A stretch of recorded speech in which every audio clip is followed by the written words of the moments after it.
sweet souls. This episode is for all my brothers and sisters who have so many passions and so many dreams and desires that you're a little confused and you don't quite know how to act, how to move, which one do I invest my energy into. And speaking from personal experience, I feel you. I'm an individual who has so many passions, who wants to do so many things, and it's been like that for a long time.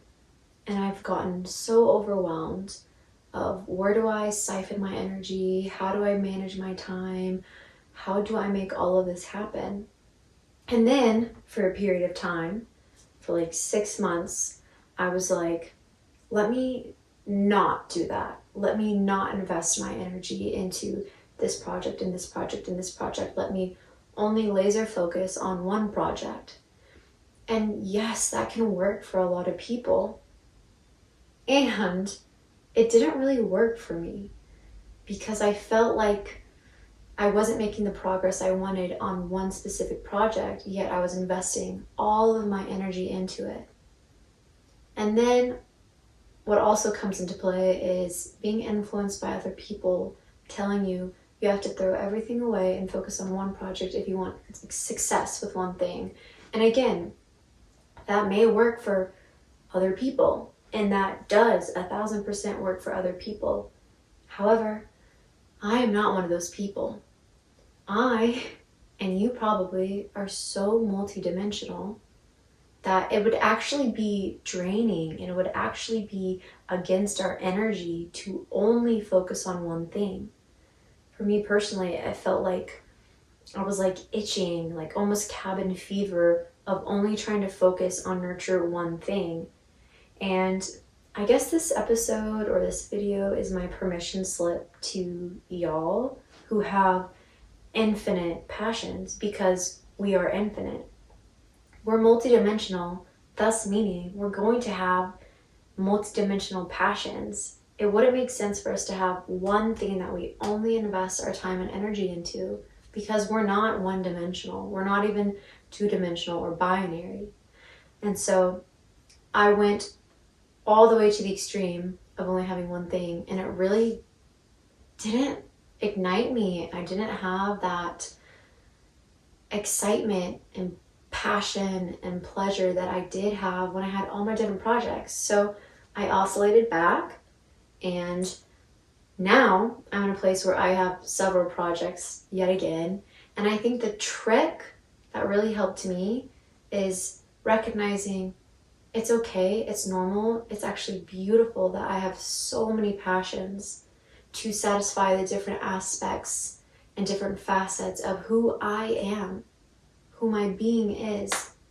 And what really changes things is not putting so much pressure on these projects, having fun with the projects, just creating for the sake of creating.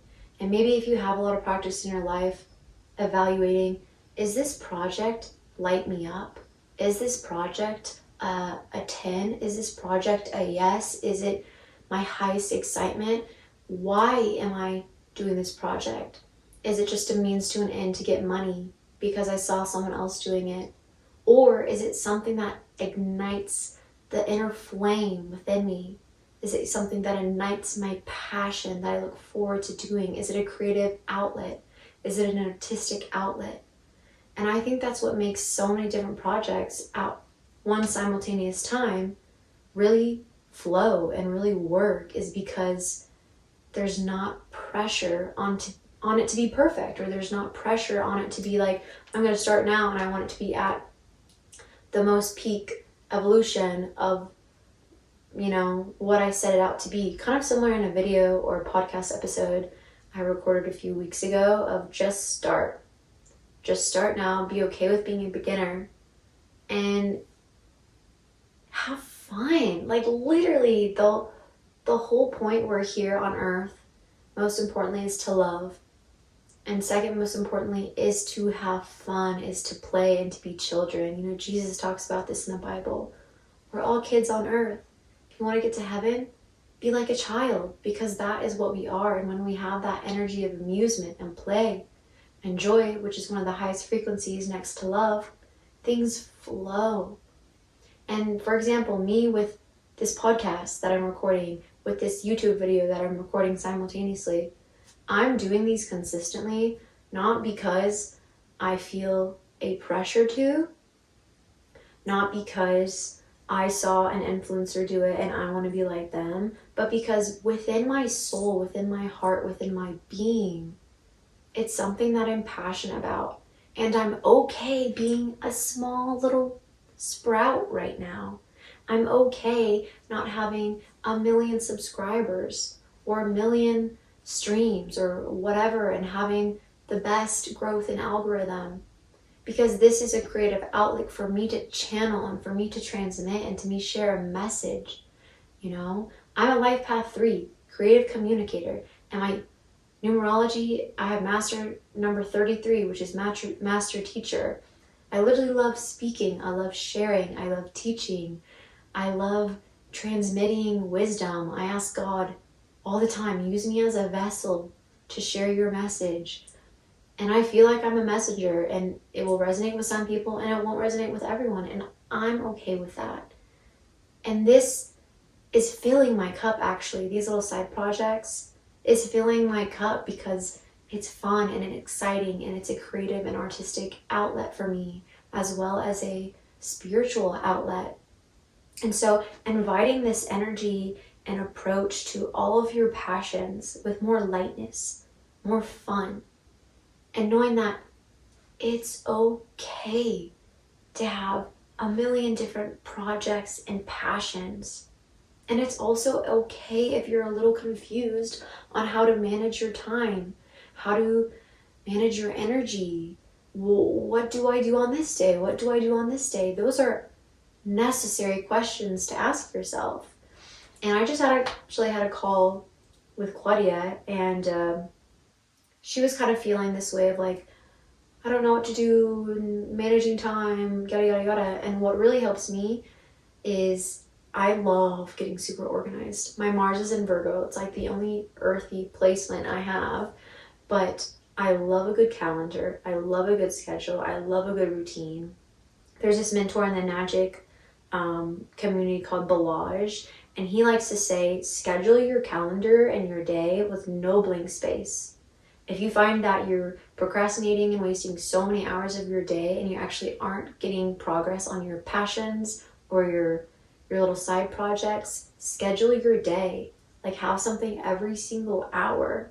And so what I suggested to Claudia, and I've done this myself and it really saved me, is every day has an objective. So let's say you have 5 passion projects. Let's say Monday is dedicated to this project. Whatever you do all of Monday or Moon Day, you will get this done. On Mars Day, Tuesday, you have dedicated to this. On Mercury Day, it's dedicated to this. Jupiter Day, it's dedicated to this. And extra points, in my opinion, if you align your project with the planetary day of the week. So for example, Monday is Moon. So that's reflection, intuition, meditation, something internal.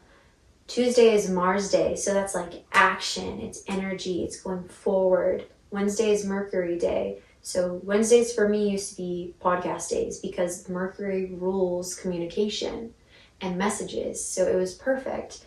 Thursday is Jupiter Day, which is expansion. So now I'm scheduling Jupiter Day for Radiance, which is my music, and some YouTubing as well, because I want that to expand. Friday is Venus Day, so anything artistic. So music also, or painting, or recording content if you're a content creator. And then Saturday is Saturn, so that is like discipline, right? And Sunday is obviously the sun, warm energy. And that personally has helped me so much with organization and having a consistent routine, because it takes a couple weeks for our brain to create a neural pathway that's like, okay, this is my flow, this is my routine, and get used to it. So if you're scheduling your days and ensuring that your passion project goes on this day, this day, this day, and this day, and you know what to expect, you're going to have a lot more ease and flow with it. And again, it's okay to have so many different cups. It's like 7 of Cups energy. Usually sometimes it looks like your energy is being spread too thin, but newsflash, some of us are like manifestor generators. I'm technically a generator, but I feel more like a mani-gen, where we dabble in many things at once. Like, I'm like a spider. I have 8 legs, so I got a lot to hold. And if I don't have that, I actually feel depleted. If I only have one thing to do, I feel like lack. I feel like I'm not doing enough, because there is so much in me. There is so much fire and passion and just a well of creativity and art. And same for you, because you and I are the same. I just have a little more contact with it if you don't at this present moment. Not to say you won't, or you never will, or you haven't in the past. Yes, I think the key takeaway for this moment is it's freaking dope that you have so many passions. And it's totally valid that you're a little confused and maybe you don't know what the fork to do. I would say, word of advice, don't feel like you have to abandon your other projects because a mentor or a coach or an influencer is saying that you have to let go of everything and only focus on one thing. That's such a narrative today, especially in the entrepreneur space. And I just don't believe that, because I tried it for 6 months and it didn't give me energy. It didn't give me passion. It didn't give me the results that I wanted. It made me feeling lack and like I wasn't doing enough. And that's my own energetic encoding and like my own energetic blueprint. Yours could be different. You could be someone who actually you need only one thing. So this entire episode and video is irrelevant for you. Or maybe you can pass this information on to a friend. Maybe you specifically. And we're all super, super unique and special, and everything is subjective. So for you, you may be someone who just needs 1 or 2 things, and you're golden. And if you add more, you get a little overwhelmed. I'm speaking to the people who you have space, and every dimension of you wants its own project.